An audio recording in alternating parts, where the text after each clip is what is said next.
اي طلب للاسعاف في اي حاله طارئه هو دستوريا مجاني، واحنا بنحاول ان احنا نكون موجودين في اي وقت، لان دي خدمه انسانيه قبل ما تكون وظيفه.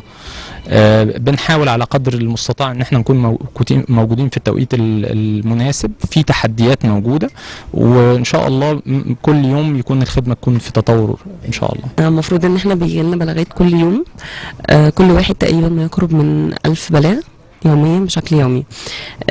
طبعا هو بيخش المكالمة لازم بسأله عن العنوان، وطبعا بسأله عن المحافظة، ولازم ياخد منه علامة مميزة، ولازم أسأل عن المركز اللي هو فيه برضه في قلب المحافظة.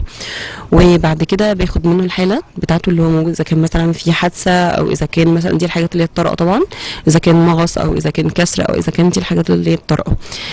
في بقى خدمات اللي هي الغير طارئة، اللي هي الغسيل الكلوي أو نقل من مستشفى لمستشفى أو نقل عيادة أو أشعة، الكلام ده كله برضه تحت الخدمات الغير طارئة. بعد كده بسأله عن اسمه، وبعدين بتأكد منه إذا كان متابع على نفس رقم التليفون ده ولا من رقم تليفون تاني. لو من رقم تاني بياخد من الرقم التاني، لو على نفس الرقم تمام.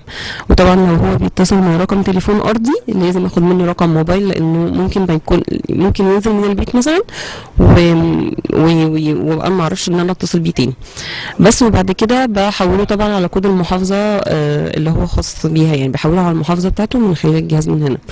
لو هو حاجة طبعا خدمات غير طارئة، بسأله عن اسم الحالة وسنها بس، وده بيبقى نظام البلاغ يعني، وبعدين بحوله على المحافظة بتاعته وخلاص. احنا 3264 سيارة منتشرين على مستوى مصر في كل ربوع جمهورية مصر العربية.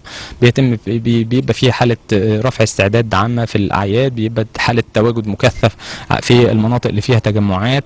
المفترض ان اللانشات موجودة على مجرى نهر النيل، 11 لانش موجودين، ال3 لانشات هينزلوا على السواحل المصرية.